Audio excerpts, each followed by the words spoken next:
I've played a lot of shooters in my gaming history with varying results. Battlefield, Call of Duty, Halo, Apex Legends, I've been there. However, recent shooters have yet to beat the edge that I'm looking for. Something that was prevalent during Battlefield 3 and Bad Company 2 days. That specific time to kill and the insane number of destructions that can happen in a fight made things ever so chaotic and mesmerizing. That is of course where the finals steps in. After having played almost 100 hours at this point, I've been having an absolute blast. Come with me as we dive into the chaotically captivating and capitalizing world of the finals.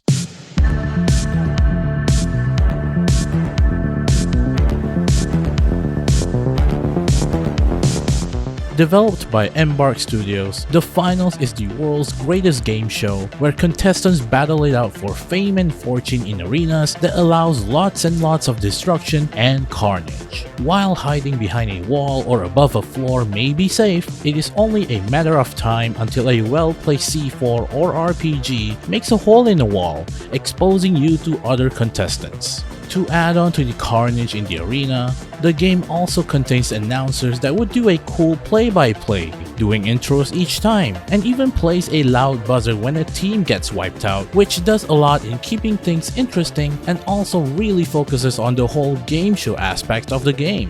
There's 3 different classes to choose from with different health and speed, light, medium, and heavy, with a wide range of weapons, gadgets, and specialization to outperform other contestants. From your pistols to SMGs, rifles to shotguns, with healing beams, cloak, or even a mesh shield, having the right loadout can make or break a win. As of recording, the finals has a couple of modes to choose from. Quick Cash, which is the game's main mode where 3 teams of 3 battle it out to be the first team that secures a set amount of cash. Then you have derivatives of the mode like Cash Out, which is 4 teams of 3.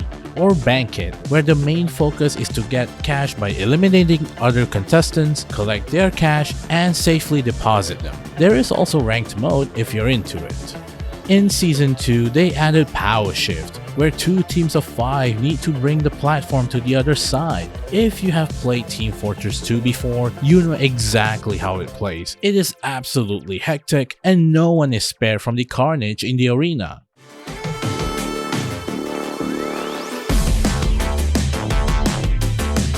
So now the question is, what makes the game click for me? Why is this more fun than the competition? What makes this game stand out from the rest? The game for me is unique for the current era. I have played most of the modern shooters, but nothing came as addictive as the finals. The amount of destruction that can and will happen, which is something I sorely miss from Bad Company 2, where it can dictate whether one can win a situation.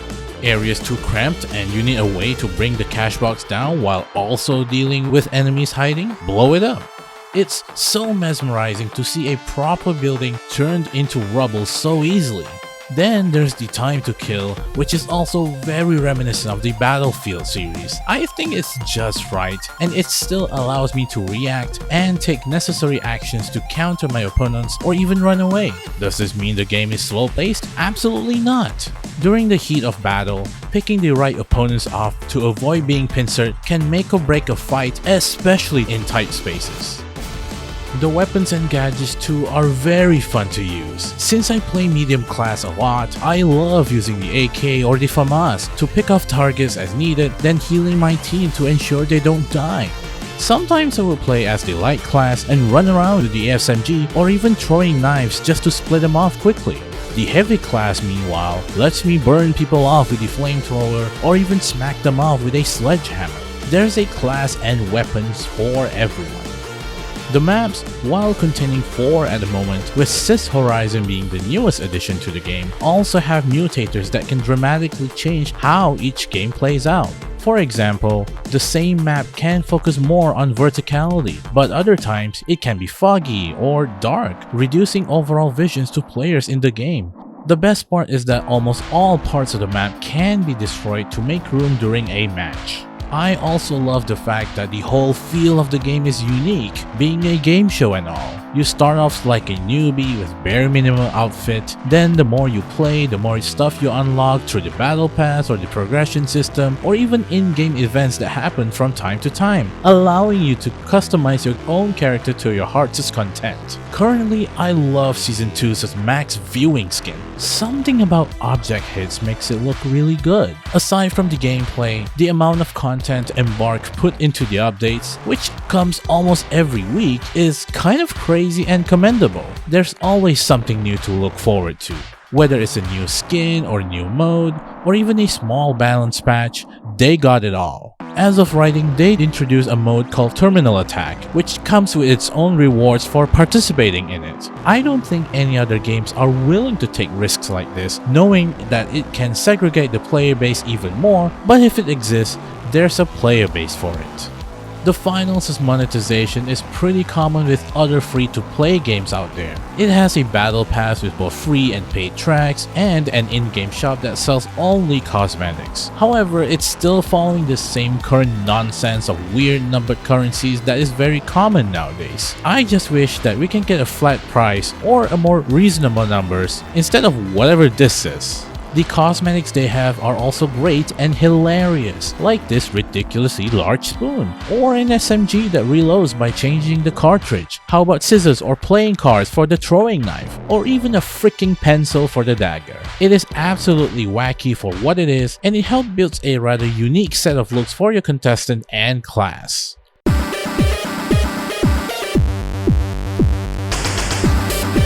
As much as I love playing this game, there are some concerns about the game's current state. First, and definitely the most important one, are the cheaters. I have found a couple of cheaters throughout my time, and it has been very disrupting. However, fighting against cheaters is always going to be a cat and mouse game, and Embark is definitely trying very hard to mitigate these as much as possible.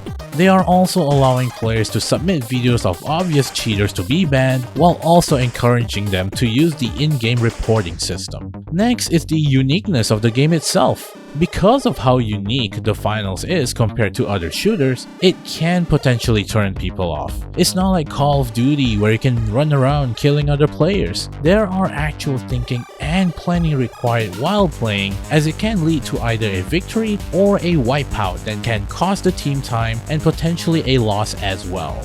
This, combined with the destruction and time to kill aspect of the game, can also turn people off, since you have plenty of time to react when being shot and scatter about in the falling rubble in a building, which is of course the point of the game. Next is the one that is still a sensitive topic to this very day, which is the use of AI voice acting. The announcers and the contestant voices were created using AI, and it has caused quite a kerfuffle among the gaming community, and I get that. Is it fair to dismiss the game because of the use of the AI voice acting? Probably not, but to each to their own. I play this game because it is genuinely a good game in my opinion, and we should be celebrating the fact that the game does not have a lot of bugs to begin with, unlike many other games that came out.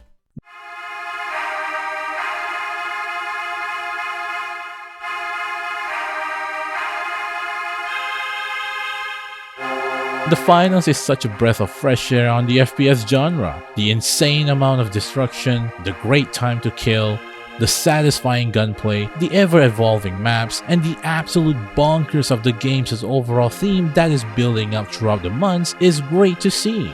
Building up your contestant as you play the game and unlocking content through the battle pass or the in-game events, or even purchasing the cosmetics themselves is fun, and also ensures that your contestant would look super cool.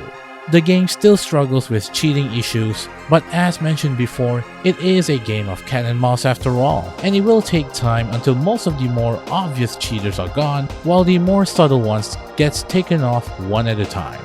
The use of AI voice acting can be a turn-off for a lot of people due to the sensitive nature of it, but I don't think that this should be the whole reason for completely ignoring the other aspects of the game.